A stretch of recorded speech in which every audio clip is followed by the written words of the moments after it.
Garrett, tremendous talent. We are Hall of Famer already. But this trade, it signifies we are in it to win it. Period. Yeah. Stop. The Rams are the team to beat. When you go out and you go and get a player like Myles Garrett, and you're willing to part ways with all these picks, and Jared Verse, who's an excellent player, who's a young player, dominant defensive player of the year on a rookie contract. It was an impact player on that defense, on your team, on that side of the ball, and all the moves that you made to solidify your secondary, which you felt like that hindered you from getting to that next place you really wanted to go to, which was the Super Bowl. This is why Les Snead has been like, in their words, not mine, F them picks. Yep. No, because they go after the players that will make us all say, yeah, I mean, shoot, skip the picks. No, they're about winning now. Absolutely. I know people might point to the draft and, well, you drafted a backup quarterback that's not going to play. But even in that, they still are about winning now. And I agree with what you said. Like, they are the favorites. They were the favorites anyway. They were the favorites. Now they're the definitive favorites. And last year, we know how great the offense is. If Stafford doesn't fall off, the offense should be great again. And the defense was good, but it struggled a little against the pass. So you mentioned they go out and get Trent McDuffie, Jalen Watson, so the backfield. And now you got a better pass rush with Myles Garrett. So now they should be elite on both sides of the ball. And so they look like the team to beat in the NFC for sure. But I actually think this was a great trade for both teams. This is that rare trade where I look at the Browns, I'm like, outside of, the Deshaun Watson thing was just terrible. Other than that, the front office, they've drafted well in the last 2 drafts. Now they're going to have, I think, 11 picks, in the next few years, or next year. 11 picks next year, 2 firsts. That front office has shown they can draft. So what they need is a quarterback. I'll say this. To me now, because I've been on board with playing Deshaun Watson, if he beats Al Shador, play him. And I'm still. No one cares about the Cleveland Browns right now, man. Is not what I'm about to say now, but to piggyback off that, the Rams being the Rams started with the Matt Stafford trade. The Rams they had Les Snead, they had Sean McVay, they were consistently in the mix. Their final year with Jared Goff, they won a playoff game. They obviously had made a Super Bowl with Goff, but they were not the marquee destination. And so the fact that by making that bold of a trade, trading away a quarterback that you drafted #1 overall, who had taken you to a Super Bowl or had been on your team when you went to the Super Bowl, and you had given a contract extension, that they said, not good enough, we can get better, and then continuing to double down on that philosophy, we can get better. They trade for Jalen Ramsey. You mentioned they trade for Trent McDuffie. They made other significant moves in the interim. They traded midseason for Von Miller one year, to where Myles Garrett, because he had a no-trade clause, I don't think the Rams are the only place he would have accepted a trade to, but they probably were the highest on his list. Yep. My other major takeaways is this is unprecedented compensation. I think Jared Verse would have been, if Jared Verse were available, what does he get traded for? I think as much as what Trent McDuffie got traded for, right? A first, a third, and a fourth of additional stuff. I think probably more. I think more though, because he's got 2 years left on his rookie deal before the option kicks in. It's 2 years of him being very cheap. Yeah, this is exactly what I was saying earlier. Obviously this is a massive storyline, so I really want to give it as much attention as I possibly can. This is what I mentioned regarding Jared Verse, right? Having Jared Verse in this situation definitely makes it a whole lot more complicated to figure out, because you're essentially trying to determine what Jared Verse is actually worth. And again, I understand there's some redundancy, but just like I mentioned in my segment with Colin, I truly believe that you can afford some redundancy. I don't even remotely take that into account at all. We observe this at every single position. Running back, for instance, you just always want as much talent as you can possibly get. Teams constantly try to do that, especially in basketball, where people say, yeah, but they both need the ball in their hands. Well, if both of them are excellent, they find a way to excel together. And so in this scenario, ideally you would have loved to, I still firmly believe this, you would have wanted to keep Jared Verse there.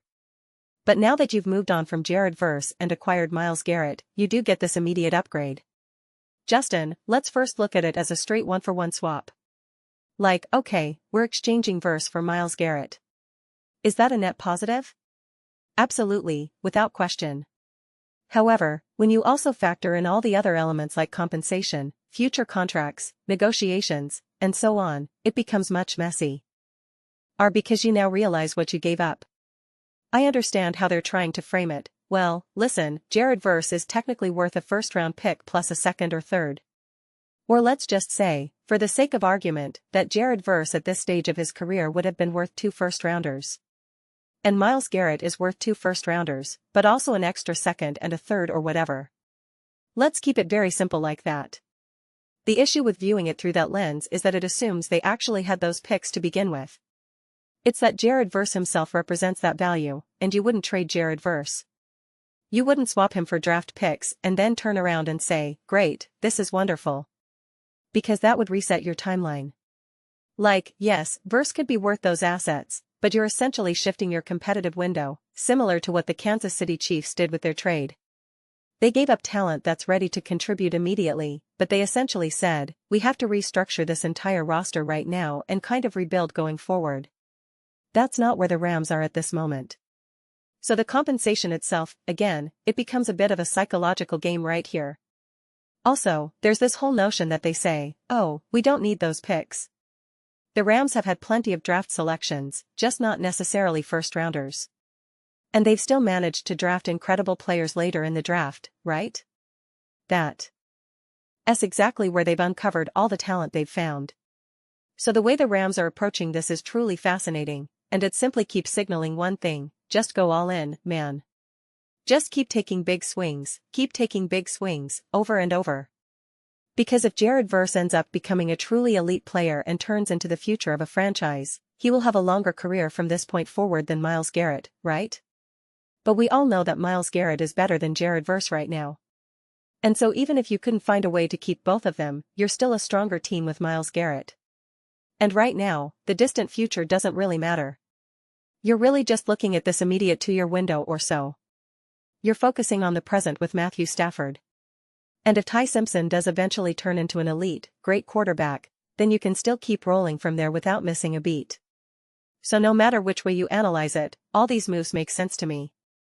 I'm actively trying to play devil's advocate, trying to ask myself, where could this go wrong? Where might this backfire? The only way it fails is through injuries. Like, Myles Garrett gets hurt, right? And then you've given up all that capital, and now your depth is compromised, and so on. And then you say, oh yeah, he's injured and he's going to miss part of next season as well. Then you think, okay, but that's always the risk. That's always the problem when you make a major or trade or sign someone for $1 gazillion. That's the eternal concern. Oh my god, we just signed this guy for $150 million, and then he got injured, and now all that money is tied up for no production whatsoever. So that's the constant danger. Always, always, always. The Rams built this entire roster. Matthew Stafford could get hurt in preseason, in practice, his back flares up, and then he's just done. It's like, okay, he can't play, or he does play but clearly isn't the same player, and we're all watching. We're saying, man, Stafford is really struggling out there. Hey, I respect that he's on the field, but this doesn't look good, right? That could easily happen. Patrick Mahomes tears up his knee. Lamar Jackson in and out of the lineup. Josh Allen breaks his foot. Bo Nix breaks his ankle. So it's just that, that's always the ultimate domino that can fall. And then all of this truly becomes for nothing, right? That's the bigger danger of taking these big swings, not necessarily the question of, oh, will it work? Is it better to give up some of those picks to get a Myles Garrett? The bigger risk is simply that injuries occur, so you never even get to see what this swing was supposed to look like. It's as if you never really got to swing at all. It's like you warmed up, but when it was time to actually take your swing, you never got to see what it would produce. But I mean, to think this team isn't better today than it was yesterday, of course it is. And therefore, from my perspective, it's always going to be the correct move. Let me put it this way. When you look at a team like this right now, if you can guarantee, again, setting aside health, if you can guarantee that this would be a superior version of the team today, for this year and next year, then a team should always make that move. Always, always, always do that. Especially if you're already a contender. There's no reason not to. These are exactly the kind of moves I've been shouting about for the Dallas Cowboys. These are the precise moves, and I'm so disappointed because I made a Dallas Cowboys video that I haven't had a chance to upload yet. It'll go up tomorrow. Obviously, everything is so chaotic right now, and I went on this whole rant because they're trying to figure out, do we keep CeeDee Lamb? Do we keep George Pickens? And I referenced the Rams and how they keep taking all these big swings, and that was before this trade even happened. So I'm really bummed, and it's just like, these are the kinds of moves, because Dan Orlovsky came out and said, oh, you know, if George Pickens is great, then they'll trade CeeDee Lamb and keep George Pickens. And it's like, for what? Why would you ever do that? Like, oh, you can't afford everyone. And it's like, look at what the Rams are doing. Look at what the Eagles have done, right? Look at the teams that are taking these huge swings. This is what you want your franchise to do, and this is exactly what the Rams are doing. And when I gave my full take over the weekend about how amazing the Rams are, and all the things they're doing, and how you have to have so much confidence in them, and that they are clearly the team to beat in all of this, I actually got pushback on that. I truly did, and I couldn't believe it. I actually received criticism for that, and people said it's disrespectful to the Seattle Seahawks, blah blah blah. And I don't buy into any of that kind of talk. I was extremely high on the Seahawks last year, and I see no reason that having full belief in the Rams would be disrespectful. And now they've done this and gotten even better. And if you're not afraid of the Rams, you're lying. You're just flat out lying. In fact, you're really hoping, you know, that this team is a little banged up. Man, you don't want anyone to have season-ending injuries, but you're just hoping they're a bit worn down, that Myles Garrett isn't fully healthy, and you know, he's out there, still playing, but he just doesn't look quite right. And Stafford's back, he's having a decent year, but not quite the year he had last season, right? And you constantly see Ty Simpson warming up on the sideline, and Matthew Stafford's like, no, I'm fine. But you still see Ty Simpson loosening up and throwing the ball, and you know, it's just like, yeah, that's what you're hoping for. That's certainly what you're hoping for, because if everyone is playing, everyone is fully healthy and straight up, the Rams are going to be very tough. Very tough. So, yeah, it's kind of funny when you think about some of the teams. I don't believe in the whole all-in hype, and I'm not making predictions about anyone going undefeated. I thought it was nonsense when Nick said it years ago, and I'd say it's nonsense now. But think about having that kind of faith in the Chiefs and saying, they're going undefeated, no doubt. And then look at this Rams team.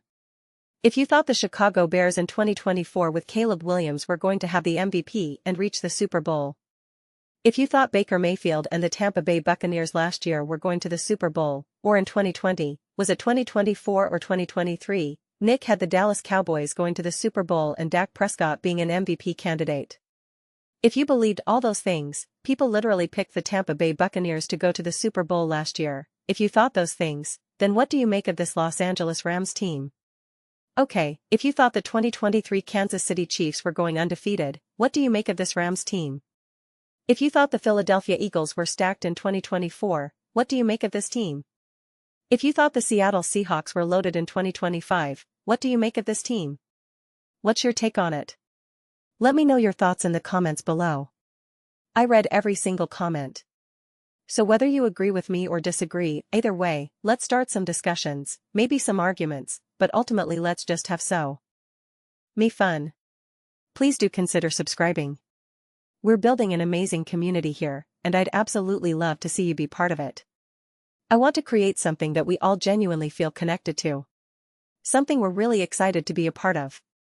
I think we're well on our way to doing that. Please don't forget to give this video a thumbs up, as it really helps with visibility and the algorithm. Thank you so much. See you next time.